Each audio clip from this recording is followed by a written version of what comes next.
Welcome back, everybody. Bob, we're going to talk about the classic question, which came first, the chicken or the egg? Or in this case, the comic book or the way you distribute the comic book. Does it, all right, should you, okay, let's kind of simplify this. Should you complete your comic book that you've been wanting to write and draw yourself and then find a way to get it out to people? Or does finding the way to get it out come before you do the comic book? I've done it both ways. So I think it which depends. Way? We want to know what is the right way, the one and only right way to do that. Could you please explain that to us in 30 words or less? Don't think there is a right way. So how's that? That was less than 30 words, yes. Yes. I think it depends where you are in your development and skill set and where you are as far as how long you've been doing this. Because I think first you want to make comics. And we just get done talking about you want to draw and you want to story tell and this is what you want to do. So you spin off from wanting to do that Spider-Man and that Superman book because you realize there's only so many artists out there who can do that to I've got a story that I want to tell. I've got this way, characters and stuff that I want to do, and this is the way I want to do them. So you start creating your own book because you're developing your skills, you're working along, you maybe bring in a fellow writer, reach out to some professional writers or something, and you start developing this book. Then you have a book, and you go, oh, okay, what do I do? So, yeah, I think it depends. And then later on, you might go, hey, I've got this idea for a book, but before we invest into the writer and additional studio teammates to produce it, where are we going to go with it? Because nowadays you have so many more choices than we did in the past. I think you need to stop at whatever stage you're on and go, where's this going to go? And what I mean is it going to be a traditional print book? Is it going to be a digital book? Is it going to be distributed through a digital distribution center? Are you going to offer it free online? Are you going to create a website for it online where you set so many panels a day up? Or are you going to do something like a webtoons where it's a panel by panel by panel story? And even those you can take and compile into a comic book later. All those are workable. Or some of those you're reaching out to an audience that's scanning around who might fall in love with your style if your style fits within what that website is offering, and you'll build a readership. If you're determined to do traditional comics, which that is absolutely fine too, create your comics. You're going to make copies of it and give it to your aunt and uncle, and you're good with that, great. If you want to then make copies and take to a show, that's even better. So you sort of got to determine where you want to go. And I truly did this. I wouldn't say at the beginning of getting into comics, because I've been around for a long time. But early on, let's put it that way. I created a book and reached out to some people I'd met, became friends, and they were professional writers with DC, and they broke down not the first issue, they broke down a whole 6-issue series. I had it penciled. We were inking it. It was colored, and then I'm like, what do I do? Wow. Luckily, I had a day job that supported it, so a lot of it was taken care of that way. Shopped it around, almost had it at Image, at the boom of Image. Ended up taking it to Caliber, which seems sort of funny because it was a superhero book, and Caliber doesn't do superhero books, but what some people don't realize is that Caliber did a lot of different things, which I respect, and they did a lot of distribution at the point, and they were packaging Image books for mass market stores. Remember those where you get like 4 books for so much? Our book was printed for that. It was distributed through Diamond. Did its minimum sales at Diamond. But then it was packaged into these packs that went into, I don't know how many billions of places. So it ended up being one of the best-selling books for Caliber, not being a Caliber type book. And the way it was distributed was a little different. It was created for that. So was able to get it out, get it published, get it printed, got it distributed. So that was really cool. I did a contract for 6 months. it's really not the way to do it. Nowadays you have so many choices. You need to really think about where do I want to build an audience for this book? Do I want to build it day by day? Am I going to be able to produce weekly content so I can do a webtoons? Because that's how you build an audience for webtoon. Well, yeah, there seems to be a barrier between people who want to draw traditional comic books, the way you find they come out new every Wednesday, and people who are doing web comics. And sometimes there's no real conversation between the two. Are they really completely different animals, or do they relate to each other? Oh no, they can relate to each other. There's several of them out there. The guys are doing the weekly strips, and then they are taking those strips and packaging them into traditional comic books. Of course, they're creating them, illustrating them, and knowing that they're going to break them down into pages. I don't know their step-by-steps. There is just several of them out there. One of the key differences there between you working on your project when you have the time to do it and it's done when it's done versus distributing on a web platform. When you're doing web comics, the key to your success there is continually posting new material. So it doesn't have to be daily, okay, but you have to hit your schedule, whether it's weekly or every 2 weeks, as long as people know that you're going to continue to produce and when to come back for it. You can't say, well, I'll just give you 20 pages now and then I'll do another 20 pages when I'm done. That doesn't work for that market. It really doesn't. They want, like you said, I would say at least weekly. You get into 2 weeks or longer, you're sort of forgotten. But if that's the way you can produce, and that's what you can produce. You're constantly trying to build a readership, and you're wanting to constantly try to keep a connection, whether it's an email list, so you can let those fans know that, hey, I just posted, over here, or I just posted at my web page if you're doing a web comic. One creator we're talking about, if they blend together, is Brad Geiger. Does a site goes Evil Inc. And he does a daily strip. Sometimes it's a page, sometimes it's a strip. He's done it for a long time. And then he takes those page strips and compiles them into comics that then he has another merchandise and he can go off and sell it directly or distribute it. So he's one creator who's been around a long time doing web comics, has his own site. He does how-tos. He does all kinds of wild stuff. And I've met him a few times. He's very successful at it. And it's a fun story.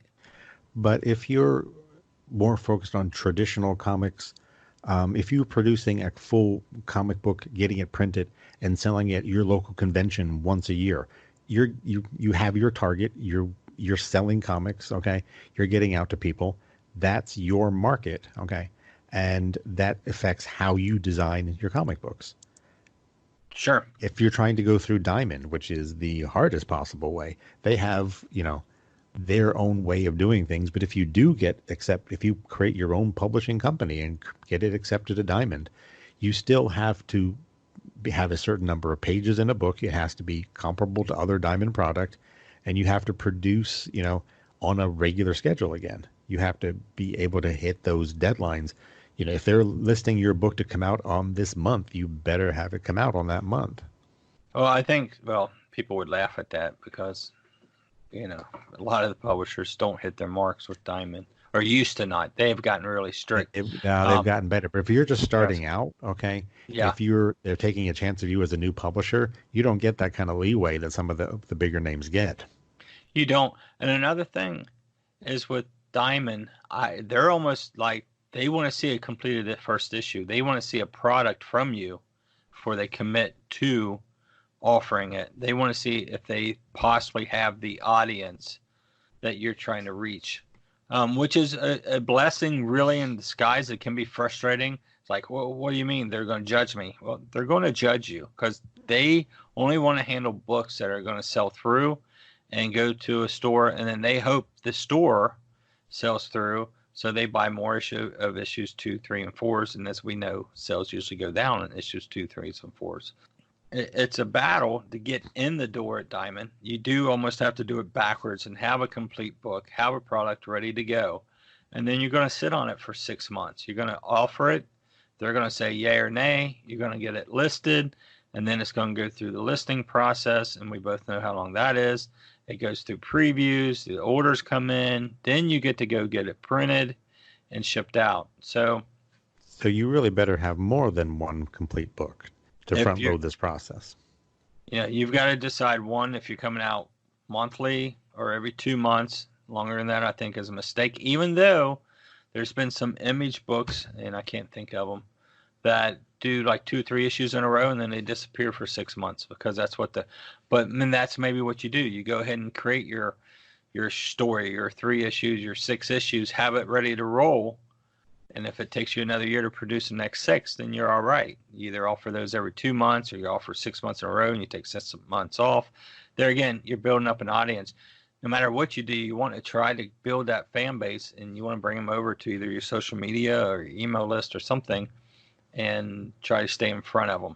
Email list more than social media anymore. We'll have to talk more about that. Well, Kickstarter is another way that. Are you doing individual comic books? Or are you doing graphic novels, larger collections? Which works better for a Kickstarter? What's selling better? Yeah, something I want to investigate. I've started seeing people offering like issues 1 and 2 on Kickstarter, I believe, because they say such and such 1-2. So I want to investigate a little bit more. Maybe they're trying to get more content out through the Kickstarter, maybe get larger Kickstarter sales. There's a whole community. We've talked about that for Kickstarter who supports Kickstarters. I'm diving into that myself because I'm going to be launching a Kickstarter. I've got a good friend who has done many, just wrapped up one. So I'm going to be probably need to do a little interview with him, talk to him about it, and see what he has to share. There's so many areas in distribution, whether it's online distribution, self-distribution, which would be your Kickstarters, your Indiegogo, your own website, or you reach out to Diamond. Well, I guess this week we heard an announcement. Alterna is offering up a distribution center. Have you heard that? No, I haven't yet. Yes, Alterna came out, and this week, I don't have the details, but they are talking about distributing comics. I have to say, he's got a lot of energy. So Peter's got a lot of energy. We'll see how it goes. We've been around. I've been around so long. I was here when Cold Cuts was around. I don't know if you remember them back in the days. I do indeed. And I know they did not sell bologna. They did not sell bologna. But yeah, we've seen many distributors come and go. Even the big 2s. So we'll see. I wish Peter the best luck. I'm going to reach out to him, see what he's talking about doing, what his channels are. I will try to post more stuff at ShoutFyre about that for creators. Be interesting to see why he thinks he can do what other distributors have failed in doing. And I have no easy way to put it. They just failed because there's a lot of logistics to it. So he's going to have to, there again, critique what he takes. He's going to have to be as diligent as Diamond, except he doesn't have a Diamond budget. So, if your book doesn't make his cut, then you've got to step up. You got to step up to but it could be the time. I know there's a need for it, and see if he can find a way to fill that need and still be profitable. It'd be fascinating. But back to creating for your distribution, we've been talking about I'm continually fascinated by all these different avenues, how they can literally affect the size, the shape, the presentation of what you're creating as in the process of creating it. What do you mean? The way you structure how you're drawing your issue can be drastically different if you're doing, a weekly presentation for a webcomic. You're not going to necessarily do a complete finished penciled in color comic book page and present that every week. You may be, doing panels, parts of it, building pieces, but you're. Oh, I see where you're going. It doesn't have to be the finished product all at once. It can be, behind the scenes pieces of it. And it might be a way to go because also production time. Yeah, I think. But like you were talking, how there's a online called Mega Tokyo. all they do is penciled manga. It's a pencil manga. I think it's in the thousands of pages posted. Oh, yeah, It's been tremendously successful. Yeah, oh yeah, it's huge. And then you have other ones that where they post a page every 3 days. It's sort of like let me check it here. There's one here that I know. Girl Genius. There it is. Girl Genius. He posts, I can't remember, he posts either 2 pages a week or 3. I can't remember which. Failed as a black and white comic. Loved what he was doing there. Ended up putting it online, if I'm correct, for free. And then he started collecting a graphic novel hardcover, which he was putting out himself directly to the audience he was building. And then he offers a soft cover to distributors. Totally self-built his audience.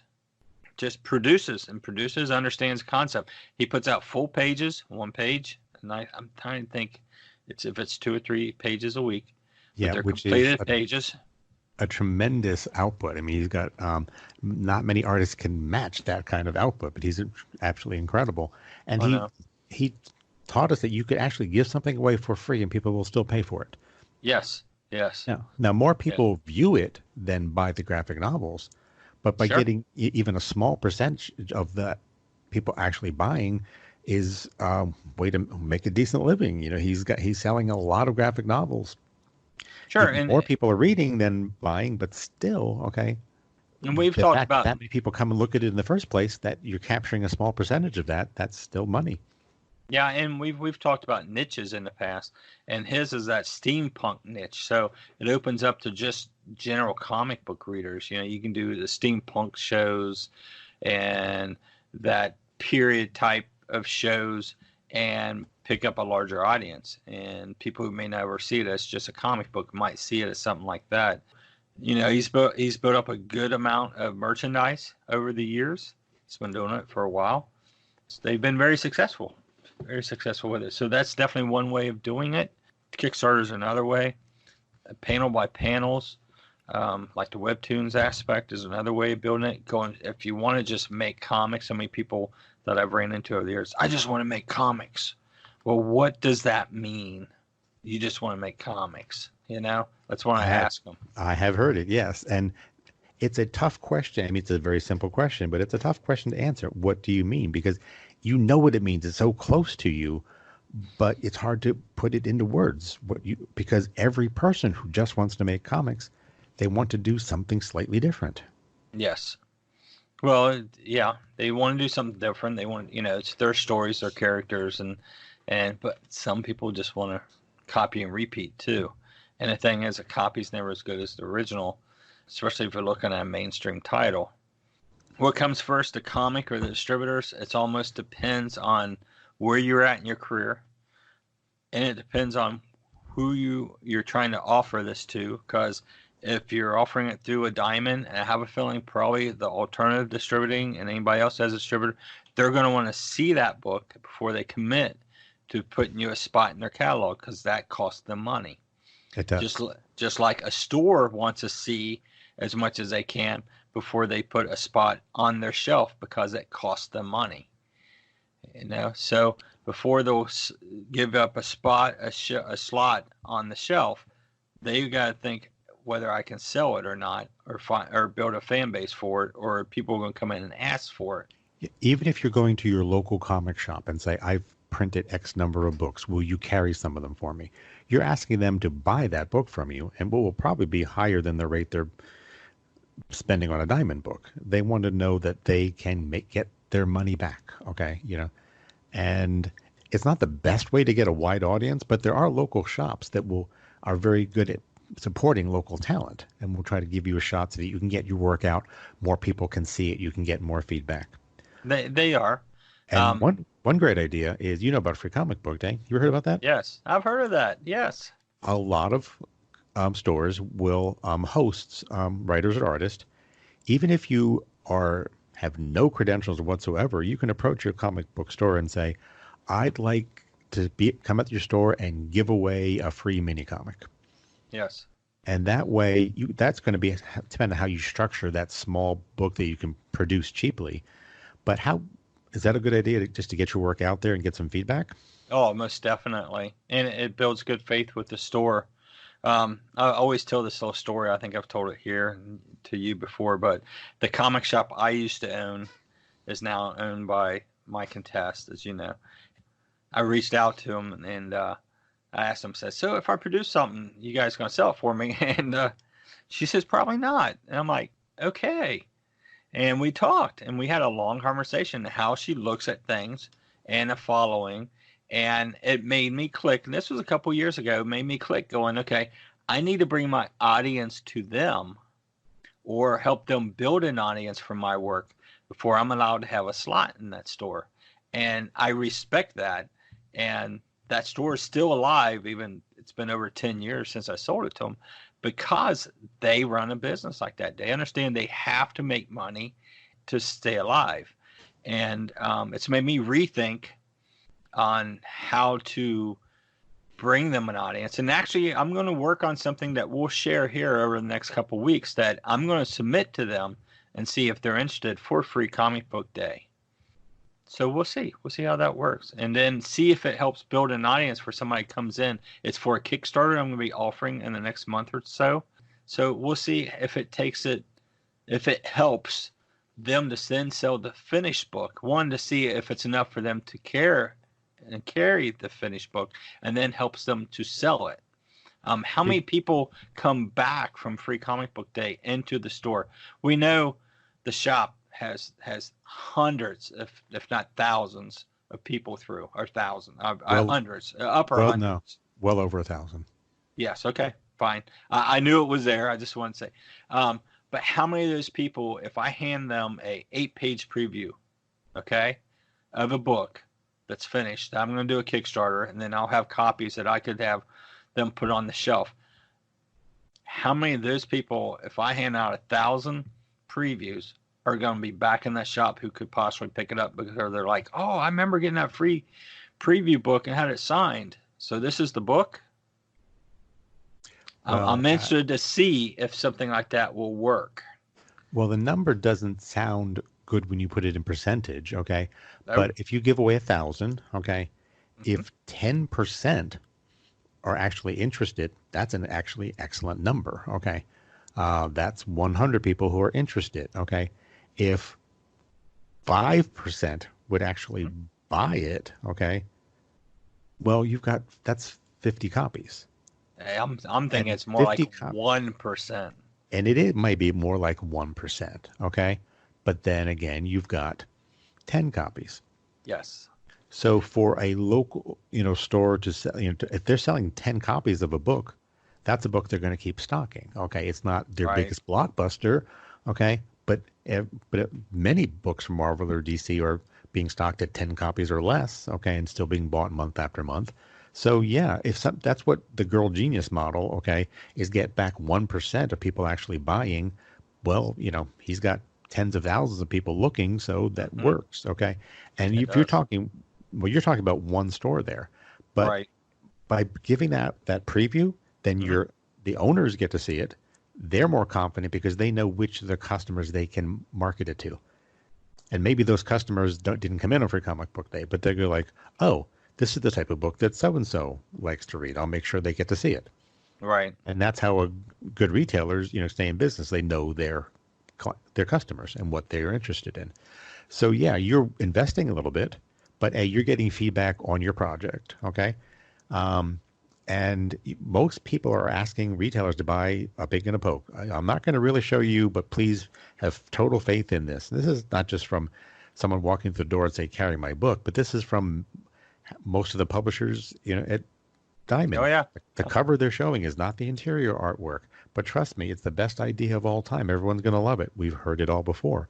The more you show to the retailer, the better they are at marketing it. So, most stores participate in Free Comic Book Day in one way or another. Anything that they can do to help to something else to give out or for people to, to make it special at their store, they're usually very receptive. Right. And you mean they buy books by just looking at the cover? No, I'm joking. Sometimes they do. Sometimes you don't even Sometimes they don't. Sometimes they pass on that because it's like, I just don't have enough information. Right. Now, here's the business or my idea there is giving away an 8-page preview at the shop, and then whether I could sell 10 copies, I would majorly be losing, because that 1,000 copies, if I print it and produce it in house, it's going to cost me $200. Let's say it's actually going to cost somebody else some more. I own a print shop, but it's going to cost me $200 for a really nice glossy full color preview book, 8 pages. So $200. If I can get them to sell 10 copies, and it's a $3.99 book, let's say.